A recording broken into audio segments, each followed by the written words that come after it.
Salut les amis, aujourd'hui on va parler d'un sujet qui nous concerne tous, même si on ne s'en rend pas toujours compte. La situation des agriculteurs français. Ouais, je sais, ça sonne moins glamour que les dernières actus sur Netflix, mais accrochez-vous, c'est super important. Alors, les agriculteurs en France, c'est un peu comme des super-héros du quotidien.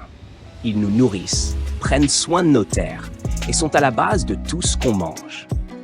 Mais derrière ce boulot ultra essentiel, c'est la galère. Vous savez, ils bossent des heures de dingue, souvent 7 jours sur 7, et ils ne sont même pas sûrs de pouvoir boucler le mois. Ça vous parle, ça? On se plaint de bosser 35 heures? Eux, c'est plutôt 70. Premièrement, l'agriculture en France, c'est une institution. On a tous cette image romantique du fermier dans ses champs avec sa casquette et ses bottes qui nourrit le pays avec amour. Mais en réalité, c'est un boulot de dingue. Les agriculteurs bossent entre 60 et 80 heures par semaine, souvent sous la pluie, dans le froid ou sous un soleil de plomb, et ils doivent tout faire. Produire, entretenir les machines, gérer les comptes et même vendre leurs produits directement parfois. Ah oui, et bien sûr, ils doivent aussi respecter les lois, les normes sanitaires, environnementales. Ça fait beaucoup pour une seule personne, non? Ensuite, le nerf de la guerre, l'argent.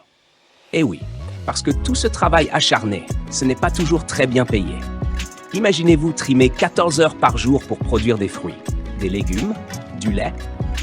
Et à la fin, vous touchez une somme ridicule parce que les prix sont fixés par des intermédiaires qui se gavent.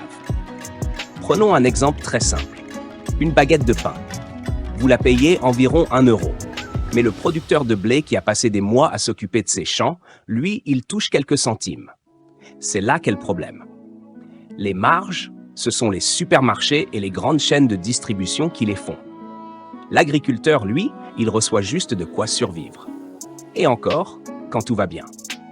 Et comme si ce n'était pas déjà assez compliqué, nos agriculteurs doivent aussi faire face à la pression des contrôles de la PAC, politique agricole commune, et autres contraintes administratives. Imaginez-vous déjà devoir gérer vos champs, votre bétail, vos machines, tout en faisant face aux aléas du climat et du marché. C'est déjà une sacrée charge. Mais en plus de ça, ils doivent composer avec des contrôles fréquents et pointilleux. La PAC, qui est censée leur apporter un soutien financier, devient parfois une vraie source de stress. Ces contrôles, c'est du sérieux. Chaque erreur, même la plus petite, peut leur coûter des milliers d'euros de subventions. Les agriculteurs passent des heures à remplir des dossiers pour prouver que chaque parcelle de terre, chaque animal, chaque pratique est conforme à des critères super stricts. Un oubli dans un formulaire, une mauvaise gestion de l'espace, et hop, une amende ou une réduction des aides. Vous voyez le genre? Ils se retrouvent à jongler entre leur exploitation et des tonnes de paperasse, ce qui fait qu'ils passent presque autant de temps à faire de l'administratif qu'à travailler sur le terrain. Et puis, il y a les audits surprise qui peuvent débarquer à tout moment. Imaginez-vous en train de traire vos vaches et soudain, un inspecteur qui arrive pour vérifier vos pratiques. Le stress est immense. Bref, au lieu de les soutenir, ces contrôles peuvent parfois donner l'impression d'être plus une épée de Damoclès qu'autre chose. Le pire, c'est que certains abandonnent carrément des subventions parce que les démarches sont trop complexes. Un autre facteur clé, la crise de vocation. De plus en plus de jeunes désertent l'agriculture parce que, franchement, qui voudraient se lancer dans un secteur où l'incertitude financière est omniprésente. Les parents agriculteurs, ils essaient de transmettre la ferme à leurs enfants, mais souvent, ces derniers préfèrent s'orienter vers des métiers moins incertains. Le nombre d'agriculteurs en France a chuté drastiquement en quelques décennies. Dans les années 60 et 70, on en comptait encore près de 1,6 million. Aujourd'hui, on est à peine à 400 000. Vous voyez le contraste. Les agriculteurs, ils se retrouvent au cœur de la transition écologique. On leur demande de produire plus propre, d'être plus respectueux de l'environnement et c'est une bonne chose.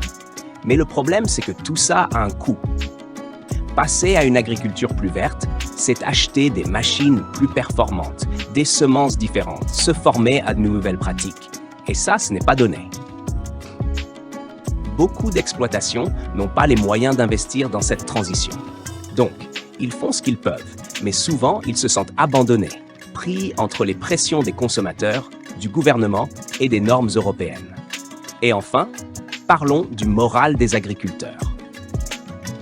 Le taux de dépression dans cette profession est alarmant.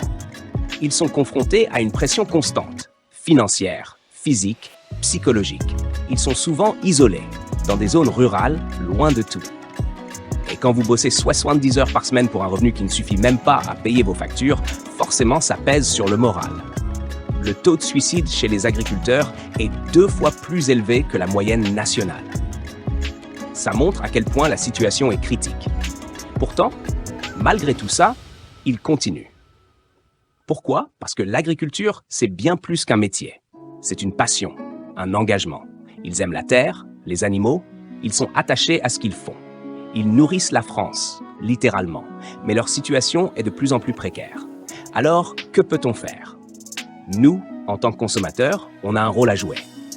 Acheter local, privilégier les circuits courts, soutenir les petits producteurs. Chaque geste compte. Quand vous achetez un légume bio ou un fromage à la ferme, vous faites plus qu'un achat. Vous soutenez une famille, une exploitation, un mode de vie. Voilà les amis, c'était mon petit point sur la situation des agriculteurs français. Si vous avez des anecdotes, des proches qui travaillent dans ce secteur, n'hésitez pas à partager en commentaire. Et surtout, pensons à eux à chaque repas.